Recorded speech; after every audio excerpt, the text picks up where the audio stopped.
Pernah nggak sih Anda berhenti sejenak dan berpikir, apa itu hukum sebenarnya? Nah, dalam pembahasan kali ini, kita akan membongkar sebuah cara pandang yang bisa jadi akan mengubah total persepsi Anda tentang hukum. Dari yang tadinya cuma sekumpulan aturan, jadi sesuatu yang jauh lebih kompleks dan menarik. Oke, kita langsung saja ke pertanyaan besarnya. Apakah hukum itu cuma apa yang tertulis di buku undang-undang atau cerminan dari apa yang benar-benar terjadi di masyarakat? Percaya atau tidak, pertanyaan sederhana ini adalah pusat dari perdebatan klasik yang udah berlangsung lama banget di dunia ilmu hukum.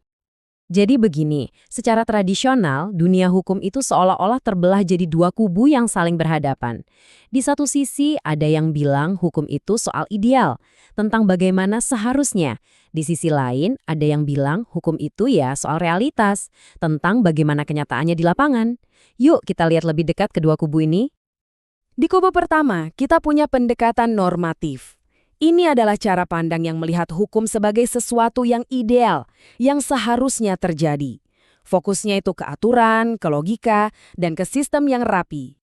Nah, cara pandang inilah yang biasanya paling dominan diajarkan di Fakultas Hukum. Hukum itu diperlakukan kayak sebuah bangunan megah yang punya aturannya sendiri, terpisah dari hiruk-pikuk dunia luar, semuanya serba sistematis dan logis. Terus di seberangnya ada kubu empiris. Mereka ini beda banget. Mereka nggak cuma baca buku, tapi turun ke lapangan. Mereka melihat hukum sebagai fenomena sosial.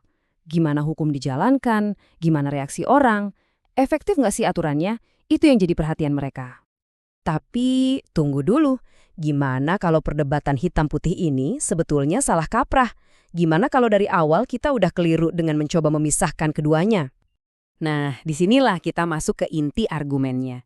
Materi yang kita bedah ini bilang mengadu-adu dua pandangan tadi itu adalah penyederhanaan yang menyesatkan. Kenapa? Simple, karena aturan hukum itu nggak turun dari langit. Aturan itu dibuat oleh manusia di tengah-tengah masyarakat.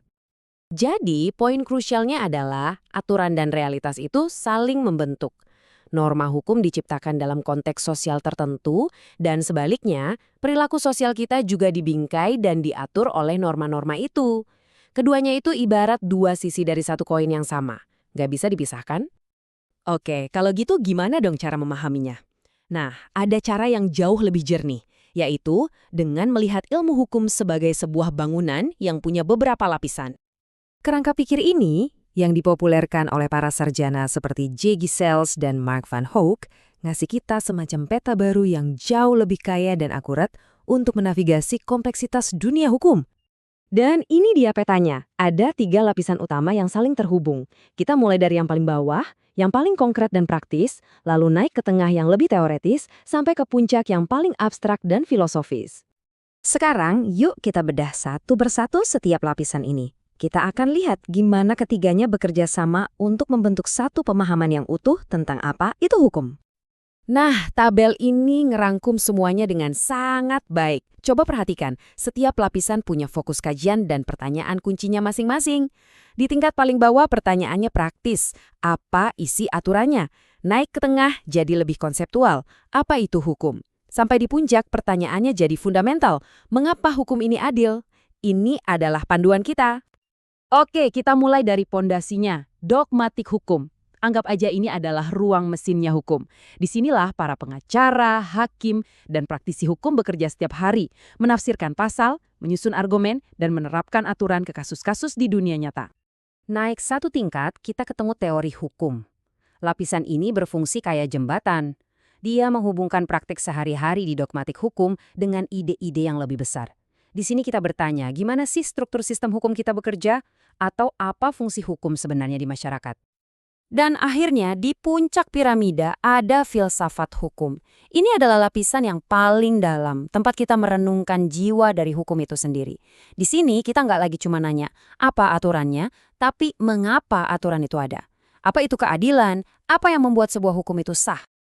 Penting banget buat diingat, ketiga lapisan ini nggak berdiri sendiri-sendiri. Mereka saling membutuhkan. Dogmatik butuh teori untuk memberikan kerangka, dan teori butuh filsafat untuk memberikan landasan nilai. Ini adalah sebuah sistem yang utuh, di mana setiap bagian punya peran penting. Terus apa gunanya kita repot-repot mikirin hukum dengan cara berlapis-lapis kayak gini? Kenapa ini jadi penting buat kita? Nah, inilah keindahannya. Kerangka ini mendamaikan perdebatan abadi tadi. Hukum itu bukan pilihan antara ilmu teknis atau ilmu sosial. Hukum adalah keduanya sekaligus.